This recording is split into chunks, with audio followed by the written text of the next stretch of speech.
Berita Nabi Shallallahu Alaihi Wasallam atas peristiwa yang terjadi pada masa Bani Umayyah dan Abbasiyah.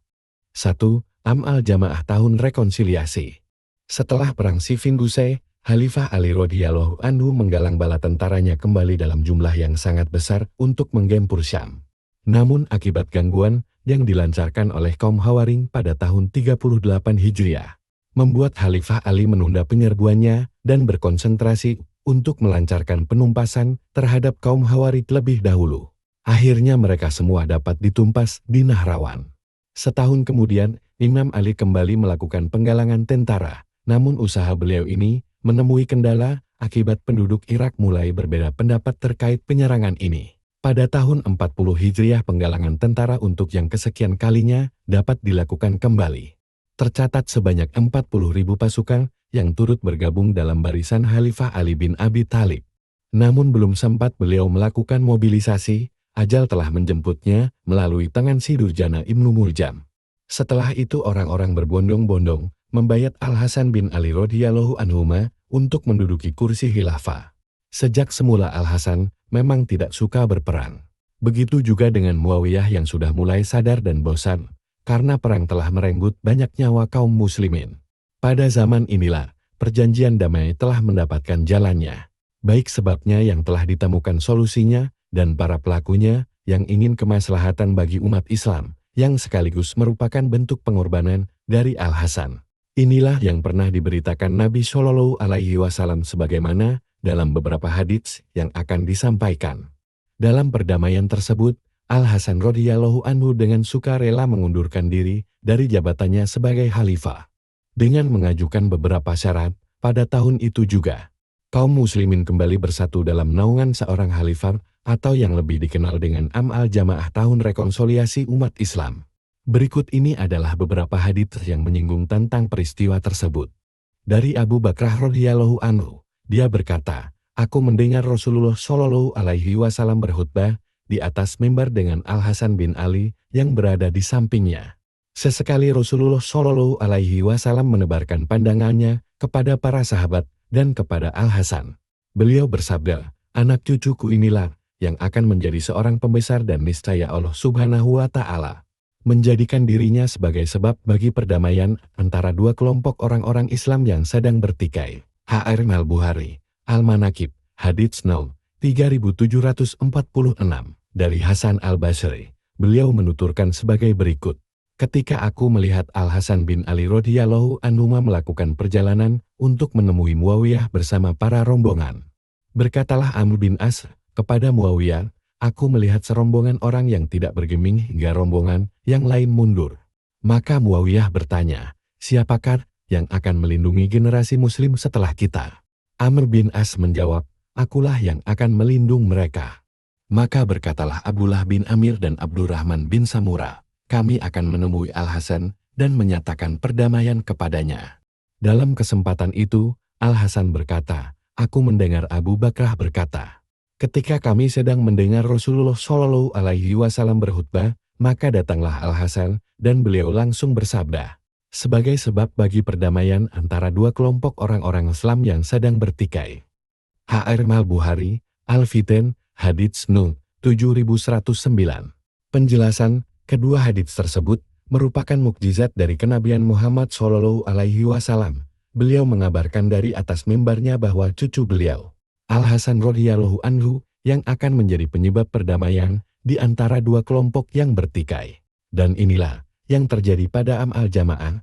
Pada tahun tersebut Al-Hasan mengundurkan diri dari jabatan khalifah yang disandangnya dan menyerahkan untuk Muawiyah demi menghentikan peperangan. Dalam prosesi pengundurannya, Ibnu Hajar sempat mengabadikan pesan dari Al-Hasan, "Amma badu, ketahuilah, sesungguhnya orang yang paling kuat adalah yang paling kuat ketakwaannya, sedangkan orang yang paling lemah adalah orang yang paling lalim. Dan ingatlah, sebenarnya perkara yang aku perselisihkan dengan Muawiyah ini merupakan milik orang yang lebih berhak daripada diriku. Atau boleh jadi hak tersebut menjadi milikku, tetapi aku tidak mengambilnya demi menjaga darah kaum muslimin. Hingga sekarang ini, aku sendiri juga tak tahu apakah ini fitnah ataukah justru nikmat." Fathul Bari. Dalam teks hadits yang kedua, tampak jelas keinginan Muawiyah untuk menyudahi perseteruan, penyesalan, dan memandang lebih jauh terhadap generasi umat Islam di masa mendatang. Paling tidak, timbulnya penyesalan dan rasa sayang terhadap generasi Islam masa depan turut mempermulus proses perdamaian dengan izin Allah. Dialah yang berkalam, jika kedua orang hakam itu bermaksud mengadakan perbaikan, niscaya Allah memberi taufik kepada suami istri itu. An-Nisa 4:35. Memang dalam kenyataannya kedua belah pihak sama-sama menghendaki perdamaian. Tetapi kelapangan hati Al-Hasan dalam proses damai inilah yang lebih unggul. Sebab dialah yang secara sukarela mengundurkan diri dari kekhalifahannya. Dengan demikian, sangatlah pantas jika dirinya bukan Muawiyah yang menjadi penyebab terjadinya perdamaian setelah perjanjian damai ini. Seluruh umat Islam bersatu padu di bawah naungan Muawiyah bin Abu Sufyan. Dan sejak saat itulah, tahun terjadinya perjanjian damai tersebut disebut dengan Am al-Jam'ah. Di sisi lain, pada tahun itu juga berita Rasulullah Shallallahu Alaihi Wasallam telah terbukti kenyataannya bahwa Al-Hasan bin Ali yang akan mendamaikan dua kelompok umat Islam. Dari Safinah radhiyallahu anha, Rasulullah Shallallahu Alaihi Wasallam bersabda, kehilafahan pengganti kenabian berlangsung selama 30 tahun. Selanjutnya, Allah Subhanahu wa Ta'ala akan menjadikan seorang raja atau Allah memberikan kekuasaannya kepada siapa saja yang dikehendakinya. Terkait hadis ini Sa'id berkata, Safinah berkata kepadaku, "Ingatlah olehmu, Abu Bakar memerintah selama 2 tahun, Umar 10 tahun, Utsman 12 tahun. Terakhir Ali sebegini," sambil memberi isyarat. Aku pun berkata kepada Safinah, mereka itu menyangka bahwa Ali bukanlah seorang khalifah. Kemudian hal ini dijawab lagi oleh Safinah, dubur-dubur Bani Sarkah, yaitu Bani Marwan, telah berkata dusta. Abu Dawud, As-Sunan, hadits Nu 4622, disahihkan oleh Ibnu Hibban, Fathul Bari. Penjelasan, hadits ini mengisyaratkan rentang masa pemerintahan Khulafaur Rasyidin yang berlangsung selama 30 tahun. Setelah mencermati masa 4 khalifah yang memerintah, ternyata apa yang disabdakan Rasulullah Shallallahu Alaihi Wasallam ini menemui kebenarannya. Abu Bakar memerintah selama 2 tahun, 3 bulan, dan 10 hari. Umar bin Khattab memerintah selama 10 tahun, 6 bulan, dan 8 hari. Utsman bin Affan memerintah selama 11 tahun, 11 bulan, dan 9 hari. Dan terakhir Ali bin Abi Thalib memerintah selama 4 tahun, 9 bulan dan 7 hari memasukkan masa pemerintahan Hasan bin Ali yang berlangsung selama 7 bulan. Sebagian sejarawan ada juga yang memasukkan masa pemerintahan Hasan bin Ali yang berlangsung selama 7 bulan. Mereka berpendapat seperti ini dengan membuang hitungan bulan dan hari pada masa khalifah yang 4. Namun yang benar adalah masa pemerintahan Khulafaur Rasyidin berlangsung selama 30 tahun. Dengan menjumlahkan masa pemerintahan keempat Khulafaur Rasyidin, dapat diketahui bahwa mereka semua memerintah selama 29 tahun, 4 bulan, dan 5 hari. Apabila jumlah tersebut ditambah dengan masa pemerintahan Al-Hasan, maka lengkaplah jumlah tersebut menjadi 30 tahun. Masa 30 tahun itu benar-benar merepresentasikan sebagai khilafah nubuwah, sedangkan masa sesudahnya adalah raja-raja yang berkuasa. Khilafah nubuwah di sini diartikan sebagai khilafah yang menjalankan petunjuk Nabi Shallallahu Alaihi Wasallam. Adapun pemerintahan sesudahnya atau yang lainnya telah berubah karakternya. Maka dari itu, sangat tepat jika para penguasa yang datang sesudah masa Khulafaur Rasyidin disebut sebagai raja. Dan dengan ini pula, sangat tepat kiranya apabila Muawiyah dikatakan sebagai raja yang pertama kali muncul di tengah-tengah umat Islam. Di samping itu, hadits ini juga mengabarkan awal munculnya Daulah Umayyah. Dari Hudzaifah radhiyallahu anhu, Rasulullah Shallallahu Alaihi Wasallam bersabda, masa kenabian akan datang di tengah-tengah kalian dan akan berlangsung dengan kehendak Allah Subhanahu wa Ta'ala. Kemudian, dia akan mencabut masa kenabian itu jika dia berkehendak untuk mencabutnya. Kemudian, akan muncul masa khilafah dengan minhaj dan nubuwah tuntunan Nabi dan akan terus berlangsung sampai Allah berkehendak untuk mencabutnya.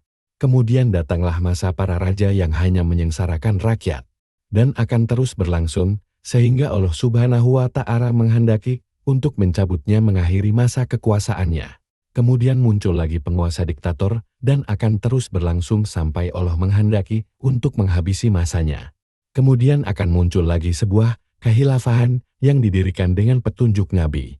Hair, Ahmad, Musnad Al-Kufiyin, Hadits No. 18.436, Musnadnya Imam Ahmad ini boleh diterima. Penjelasan, hadits ini mengisyaratkan akan terjadinya pergolakan politik yang akan dialami oleh umat Islam dalam lembaran sejarahnya.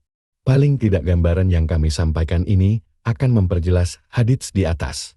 Masa kenabian berakhir bersamaan dengan wafatnya Rasulullah Shallallahu Alaihi Wasallam. Selanjutnya, masa Khulafaur Rasyidin juga berakhir dengan pengunduran diri Al-Hasan dan menyerahkan tampuk khilafah kepada Muawiyah. Sedangkan representatif dari raja yang menyengsarakan rakyat adalah dengan runtuhnya Turki Ottoman. Walau alam, sedangkan umat Islam sekarang ini berada di bawah tekanan pemerintahan yang diktator dan sampai sekarang tidak diketahui kapan berakhirnya. Secara tegas, hadits di atas mengisyaratkan bahwa setelah pemerintahan yang diktator ini tidak ada lagi masa yang lain, kecuali munculnya khilafah dengan corak mengikuti petunjuk Nabi Shallallahu Alaihi Wasallam. Menurut pendapat yang rajih, permulaan masa khilafah ini bersama dengan dibayatnya Al-Mahdi. Hadits di atas juga mengandung kabar gembira yang ditujukan kepada umat Islam, bahwa kondisi kelaliman dan kediktatoran yang selama ini mendera mereka tidak berlangsung lebih lama lagi. SSTM Khilafah yang sesuai petunjuk Nabi Shallallahu Alaihi Wasallam akan datang kembali kepada mereka.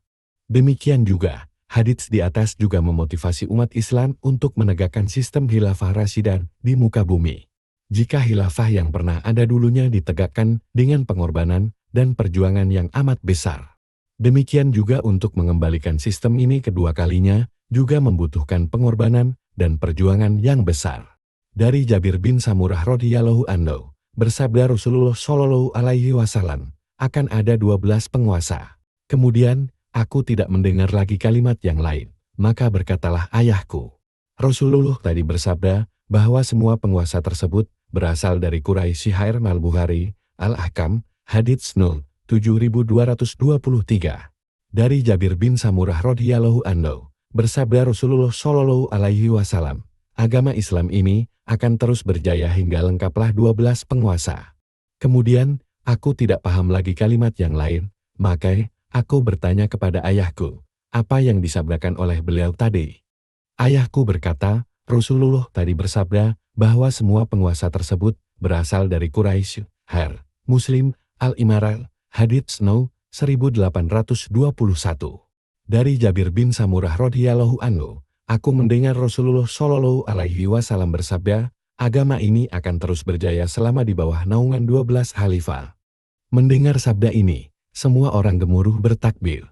Kemudian Rasulullah Shallallahu Alaihi Wasallam bersabda dengan suara lirih hingga aku bertanya kepada ayahku karena tidak mendengar. Duhai ayah, apakah yang disabdakan beliau tadi? Ayahku menjawab, para khalifah itu semuanya berasal dari Quraisy. Ketika ayahku sampai di rumahnya, datanglah orang-orang Quraisy kepadanya. Kemudian apalagi yang terjadi? Ayahku menjawab, setelah itu akan terjadi pertumpahan darah. H.L. Abu Dawud, Al-Mahdi, Hadits No. 4260. Dalam riwayat lain disebutkan sebagai berikut, semua khalifah tersebut didukung oleh umat. H.L. Abu Dawud. Bahkan dalam satu riwayat juga disebutkan, permusuhan dari orang-orang yang melawan mereka tidak menggoyahkan mereka. Penjelasan hadits ini memang rancu, bahkan para ulama pun kebingungan dalam memahaminya. Sebelum menjelaskan berbagai pendapat ulama, menurut hemat kami, akan lebih baik jika kita terlebih dahulu menjelaskan beberapa indikasi yang terdapat dalam beberapa hadits tersebut, yang menjadi poin-poin penting untuk menangkap apa yang menjadi maksudnya. Kandungan hadits dan beberapa indikasi penting. 1. Jumlah khalifah yang disebutkan dalam hadits tersebut sebanyak 12 orang. Ini mengindikasikan bahwa mereka itu adalah orang-orang yang memiliki kekuasaan untuk memerintah umat Islam. 2. Mereka semua berasal dari Quraisy. Secara tidak langsung penjelasan ini menunjuk kepada para nenek moyang Quraisy yang terdiri dari beberapa klan atau marga. Andai kata yang dimaksudkan Nabi Shallallahu Alaihi Wasallam adalah satu keturunan Arab, Bani, tentunya beliau meredaksikan dengan satu marga saja, bukannya memakai redaksi kabilah suku. Sebagai counter, jika yang dimaksud Rasulullah Shallallahu Alaihi Wasallam itu adalah menunjuk pada satu marga atau bani, niscaya beliau akan menyebut Bani Hashim atau Bani Umayyah. Tiga para penguasa atau khalifah itu mempunyai keistimewaan, yaitu pada saat mereka berkuasa semua unsur umat Islam bersatu untuk membayatnya mendukungnya. 4. Indikasi yang lebih penting, pada saat mereka berkuasa, agama menjadi maju dan merupakan masa keemasan bagi kemajuan dan kejayaan Islam. Bahkan, dalam satu riwayat diredaksikan Mane, yaitu negara yang kuat, berdaulat, dan terbebas dari rongrongan pihak luar. Sedangkan, dalam riwayat yang lain disebutkan sebagai kekuasaan yang tidak akan goyah oleh permusuhan dari orang-orang yang melawan mereka. Sebuah pernyataan yang sama substansinya dengan pernyataan sebelumnya. Dalam redaksi lain disebutkan agama ini akan terus berjaya. Hal ini mengindikasikan bahwa ajaran agama ini telah mewarnai perilaku umat Islam dan menjadikan mereka berhak disebut sebagai orang-orang yang menegakkan perintah Allah Subhanahu wa Ta'ala. Di samping mereka selalu konsekuen dalam menjalankan kebenaran. 5. Redaksi La Yazalu mengindikasikan adanya perubahan yang terjadi sepeninggal 12 khalifah. Maksudnya, kondisi stabil yang ada pada masa pemerintahan 12 khalifah ini akan berangsur-angsur mengalami kemunduran pada masa sepeninggal mereka. Hal ditunjukkan dengan adanya perpecahan politik dan pergeseran nilai di kalangan umat. Besar kemungkinan bahwa maksud alhar kegoncangan adalah situasi chaos yang terjadi di tubuh umat Islam. Di samping muncul juga perbedaan atau pergeseran opini publik atas berbagai dampak yang ditimbulkannya. 6. Pemakaian redaksi La Yazalu memberikan makna kejadian yang beruntun antara satu kondisi dengan kondisi sesudahnya, atau antara satu khalifah dengan khalifah yang lainnya. Ini mengindikasikan bahwa yang disyaratkan oleh Nabi Shallallahu Alaihi Wasallam sebenarnya hanya bertujuan untuk memperingatkan umat Islam bahwa mereka telah menyeleweng dari jalan para pendahulu mereka. Apakah hal itu terkait dengan hal-hal yang berbau politik atau hal-hal lain yang juga ikut terpengaruh oleh perubahan ini? 7. Secara tersirat hadits tersebut memberi kesan bahwa 12 khalifah tersebut adalah para pemimpin yang adil, meskipun dalam sisi-sisi tertentu mereka tidak sederajat satu sama lain. Jelasnya, hal ini memang tidak secara terang-terangan disebut dalam hadits di atas. Namun yang perlu diperhatikan, kesan yang ditangkap menyiratkan bahwa mereka adalah orang-orang yang adil. Setidaknya dalam batasan yang paling minimal sebagai seorang khalifah. D. Interpretasi para ulama. 1. Para ulama ada yang menginterpretasikan bahwa 12 khalifah yang dimaksud adalah para khulafaur rasyidin dan beberapa khalifah dari Bani Umayyah yang memerintah setelah mereka secara kronologi. Jika ini yang mereka katakan, hal ini dapat dibenarkan juga dengan sebuah indikasi bahwa secara umum kaum muslimin bersatu mendukung mereka. Peristiwa yang terjadi pada kasus Zubair dan Al-Hasan tidaklah membuat cacat periode ini. Kasus keduanya itu hanyalah pengecualian, sedangkan yang dimaksudkan di sini adalah kondisi secara umum pada periode tersebut. 2. Para ulama ada juga yang menyatakan bahwa 12 khalifah tersebut tampil memerintah secara kronologi. Secara garis besar, interpretasi seperti ini sama dengan yang pertama. Hal ini disimpulkan setelah memperhatikan beberapa indikasi yang menitik beratkan pada persatuan umat Islam yang mendukung mereka. Ini dapat dibuktikan bahwa Khalifah Abu Bakar, Umar, Utsman dan Ali radhiyallahu anhum mendapat dukungan dari semua unsur umat Islam. Hingga berakhir pada peristiwa tahkim yang terjadi pada Perang Siffin. Selanjutnya tampuk kekhilafahan ini dipegang oleh Muawiyah setelah Hasan bin Ali mengundurkan diri demi mempersatukan umat Islam. Sepeninggal Muawiyah, Yazid bin Muawiyah meneruskan kekuasaan ayahnya tanpa memberikan kesempatan kepada Husain bin Ali untuk mewarisi kekuasaan kakaknya. Setelah masa Yazid berakhir, kaum muslimin terpecah belah hingga kemudian dapat dipersatukan kembali dengan dibayatnya Abdul Malik bin Marwan, yang sekaligus secara kronologi mewariskan kekuasaannya kepada 4 orang pengganti yang berasal dari garis keturunannya, Walid, Sulaiman, Yazid bin Sulaiman, dan Hisham. Masa peralihan antara Sulaiman dan Yazid bin Marwan diselingi oleh tampilnya Umar bin Abdul Aziz.